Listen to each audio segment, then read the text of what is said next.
যুক্তরাষ্ট্রের রাজধানী ওয়াশিংটন ডিসির অদূরে ভার্জিনিয়া অঙ্গরাজ্যের লরটন শহর থেকে ফ্লোরিডাগামী এই ট্রেনটি দেশটির একমাত্র মোটরেল। মূলত ট্রেনের বগির ভেতরে গাড়ি নিয়ে যাত্রা করতে সক্ষম এ ধরনের ট্রেনকেই বলা হয় মোটরেল। ইউরোপ, অস্ট্রেলিয়া ও কানাডার বিভিন্ন স্থানে এ ধরনের মোটরেল দেখতে পাওয়া গেলেও আমেরিকায় মোটরেল ব্যবস্থা মাত্র একটি। প্রায় ৩ শতাধিক গাড়ি ও এর দ্বিগুণ সংখ্যক যাত্রী ধারণ ক্ষমতা সম্পন্ন অটো ট্রেন নামের এই ট্রেন ব্যবস্থায় রয়েছে 2টি ট্রেন।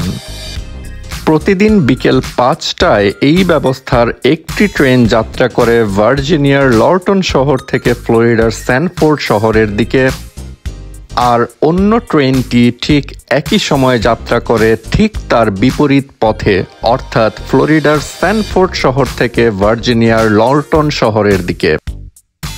১৭ ঘন্টার বিরতিহীন যাত্রায় প্রায় ৯০০ মাইল পাড়ি দিয়ে ট্রেন দুটি পাড়ি জমায় নিজ নিজ গন্তব্যে।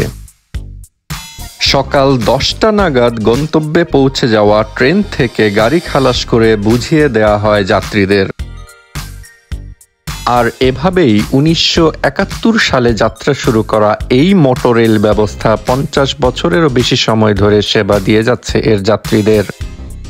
ইউরোপের বিভিন্ন দেশে যেখানে আর্থিক লোকসানের মুখে মোটরেল ব্যবস্থা বন্ধ হয়ে যাচ্ছে, সেখানে আমেরিকার এই অটো ট্রেন তার স্বত্বাধিকারী অ্যামট্রেক কোম্পানির দূরপাল্লার ট্রেনগুলোর মধ্যে আয় করে চলেছে সর্বাধিক মুনাফা।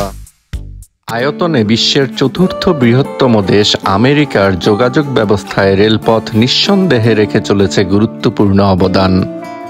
আর সে কারণেই দ্বিতীয় বিশ্বযুদ্ধের সময় হিটলার আক্রমণ করতে চেয়েছিল দেশটির অন্যতম গুরুত্বপূর্ণ রেলপথ হর্সশু কার্ভে।